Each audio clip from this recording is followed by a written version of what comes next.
네, 이별 후에 카톡 차단이 되셨죠, 여러분들?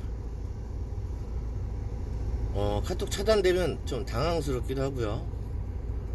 완전히 끝났다라는 이런 생각도 들고, 나와 이 사람과의 교류가 끊겼다라는 느낌이 완전히 드시면서 절망감이 드실 거라고 생각이 듭니다. 카톡 차단을 당하게 되면 두 가지 종류가 있습니다. 요즘에는 이 사람이 사진까지 다 프로필까지 안 보이게 하는 차단이 있고요. 보이는데 차단이 돼 있는 경우가 있습니다. 요새는 두 가지 종류가 있는데 이거부터 설명을 드리겠습니다. 다 맞는 건 아닙니다. 그래서 여러분들께서 걸러서 해석을 하셨으면 좋겠습니다. 사람의 심리는 너무 다양하기 때문에 제가 이거를 설명을 드릴 수는 없고요. 이제 여러 사례 중에서 이제 가장 보편화되어 있는 것만 설명을 드리겠습니다.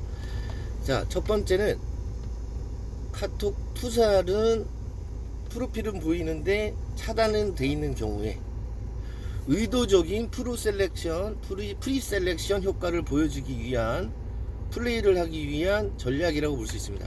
이분도 유튜브를 어디선가 아니면 뭐 네이버 글이라든가 어디 뭐 업체를 통해서 아니면 친구 주위 친구들 잘 알고 있는 친구들한테 얘기를 들은 거야. 그런 친구한테는. 그래서 일부러 내가 어떻게 지내는지 나의 소식을 끊고 싶지 않기 때문에 그대로 사진은 보여주지만 차단은 안 하는 경우도 있습니다. 그리고 두 번째는 아예 다 차단해버린 경우, 사진까지 안 보이게. 이 경우는요, 자기가 스트레스가 지금 너무 큰 상태인 거예요. 여자든 남자든. 여자는 상처가 크고 남자는 스트레스가 너무 큰 상태인 겁니다.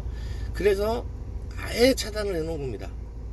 연락이 오는 것도 스트레스고, 내가 연락을 올까봐 기다리는 것도 스트레스고, 또 상대방이 내가 어떤 모습으로 지내고 있는지, 슬픈지 기쁜지 조차 아는 것조차 스트레스인 경우입니다. 이런 경우에는요, 나 때문에 지금 힘든 경우도 있지만, 상대방 전 여자친구 전 남자친구 때문에 힘든 경우도 있지만, 상황적으로 모든 게 힘들어서, 물론 나 때문에 힘든 것도 있겠죠, 차단하는 경우입니다. 이런 경우에는 인식장애가 왔다고 생각하시면 됩니다. 인식장애는 이제 나한테 들어오는 감정 자체를 왜곡해서 생각하는 그런 상태라고 여러분들께서 생각하시면 되고요. 또 세 번째는 차단을 했다가 풀었다가 했다가 풀었다가 하는 경우입니다. 이 경우는 어떤 경우냐면 스스로가 차단을 한 거예요. 연락을 진짜 끊어야지라고 생각을 했다가 스스로가 다시 풀어요. 이거는 자기 스스로가 유기의 공포를 느끼는 겁니다. 스스로가 내가 이 사람을 끊어내야 되겠다 생각했는데 정작 자기가 유기의 공포를 느껴서 자기가 또 풉니다. 풀었다가 끊었다가. 자, 이 상태가 어떤 상태라고 했죠? 조울증 상태인 겁니다. 스트레스가 조금 기분이 좋을 때는 풀리잖아요. 그때는 풀었다가 다시 스트레스를 또 받게 되면 연락이 안 와. 아, 내가 또 뭐 하는 거지 하면서 또 차단을 합니다. 이런 상태는 이제 확실하게 유추할 수 있죠. 흔들리고 있다. 이 세 번째의 경우는 제외는 무조건 된다고 보시면 됩니다. 그리고 헤어지자마자 바로 차단을 해버리는 경우도 있습니다. 이 경우는 서로가 싸워서 차단을 하는 경우도 있고요. 이 싸워서 차단하는 경우는 감정적인 거기 때문에 보통 거의 다 일주일 안에 풀립니다. 그리고 또 한 가지는 진지하게 헤어지자고 바로 차단하는 경우가 있습니다. 이 경우는 환승이 이별한 경우가 상당히 많더라고요. 근데 한 달 후에 풀립니다. 풀리는 케이스는 내가 연락을 아예 안 했을 때. 그러면 차단을 풀기는 합니다. 왜냐면 이 남자하고도 약간 루즈하고 내가 생각나고 후폭풍이 오기 때문에. 보통 한 달이면 후폭풍 오기도 하거든요, 잘해준 사람들은. 그래서 못해도 3개월 안에는 차단이 풀립니다. 자, 차단이 풀렸다는 건 어떤 걸 의미하겠죠? 좋은 징조라는 겁니다. 그리고 쭉 쭉 지내다가 한 달 뒤에 차단이 되는 경우도 있습니다. 이 경우는 두 가지로 유추해 볼 수 있죠. 새로운 사람이 생겼거나 또는 내가 너무 마음이 후폭풍이 와서 커진 거야. 내가 연락할까봐 연락을 내 스스로가 차단을 해버리는 경우도 있고요. 그런 경우에는 주위 사람들까지 다 차단해버립니다. 상대방 주위 사람들까지. 내가 전화를 할까봐 내가 연락을 하고, 이건 후폭풍이 왔다라는 증거입니다. 아닐 수도 있지만 확률이 큽니다. 또는 나만 차단한 경우, 이 경우는 다른 사람이 생겼거나 강박이 있을 가능성이 있습니다. 강박이라는 거는 정리하고 무언가를 확실하게 하고 싶은 그런 마음을 얘기합니다. 완전히 끝나지 않아서, 자기 스스로가 완전히 끝나지 않았기 때문에 확실히 끊어내고 싶기 때문에 차단을 해서 넌 나한테 아무런 존재가 아니라고 자기 위안을 하는 겁니다. 이런 사람들은 심리 장애자일 가능성이 크고요. 관계 중독에 빠진 사람들이 많습니다.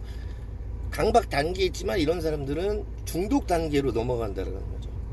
성관계가 문란해지거나 인간관계 중독이라는 거죠. 이런 사람들이 바람도 잘 피고요. 연애가 짧아요. 바람 피는 사람의 특징은 이겁니다. 가정환경도 굉장히 중요하고요. 어렸을 때 어머니나 아버지가, 아니면 또는 형편이 되게 어렵거나, 아니면 엄마 아버지가 맨날 싸운 거야. 그래서 집에 있기 싫어서 바깥 생활을 하고, 이제 남자나 여자친구를 사귀면서 자주자주 텀이 없고 바뀌어요. 그런 사람들은 심리가 고장났기 때문에 이 사람 만나고 금방 또 다른 사람으로 갈아타고, 또 금방 또 다른 사람으로 갈아탑니다. 근데 이런 사람은요, 만나기도 쉽고 이별하기도 쉽고 제외하기도 쉽습니다. 참. 근데 이런 사람을 만나고 나면 나도 심리장애자가 되고 나도 고장납니다. 그래서 바람을 피우는 사람들은 안 만나는 게 좋습니다. 자, 바람을 피는 거를 한번 용서해줬다 이거야. 처음일 거 아니야. 바람 피는 걸 용서해주는 사람이 얼마나 상처를 받겠습니까? 해리성 장애가 온다고 했었죠. 두 번째 바람을 폈다 이거야. 두 번째 바람 피는 건 또 처음 겪어보잖아. 이것도. 그럼 또 얼마나 또 이게 스트레스 받겠습니까? 이걸 또 용서해 주잖아요. 또 바람 핍니다. 세 번째 바람을 폈다 이거야. 그때는 그냥 세 번째 때도 처음 겪는 거잖아. 또 이게 합니다 이게. 그래서 바람 피는 사람은 빨리 걸러버리세요. 만나지 마셔요. 예. 이거는 인간관계 중독이라고 생각을 하시면 됩니다. 네, 이렇게 카톡 유형별로 어떤 카톡 차단이 있는지 여러분들께 설명을 드렸고요. 그 다음에 바람 피는 사람의 특징에 대해서 약간 좀 설명을 드렸는데, 나중에는 디테일하게 바람 피는 사람의 특징에 대해서 한 번 더 설명을 드릴게요. 이제 카톡 차단 당했다고 여러분들 너무 절망 갖지 마세요. 남성분들 같은 경우에는 제외가 웬만하면 다 됩니다. 근데 여성분들 같은 경우에는 이제 차단하는 경우는 이 여성이 남성성과 여성성을 같이 갖고 있는 거예요. 여성들은 웬만하면 차단 안 합니다, 사실은.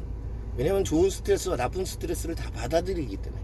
근데 남자들은요, 차단을 하는 이제 뇌기관이 있기 때문에 원천적으로 스트레스를 차단합니다.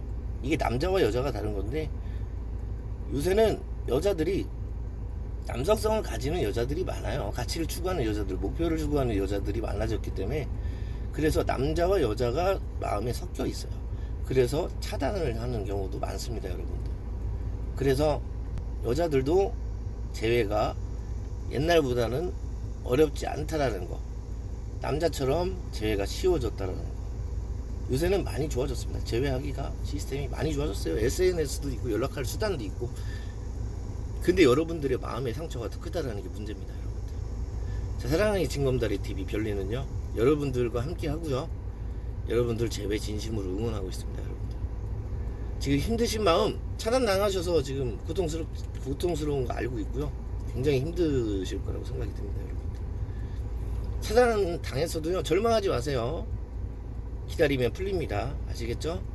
여러분들 제외 별리와 함께 하고 힘내자고요. 아시겠죠? 사랑의 징검다리 TV였습니다.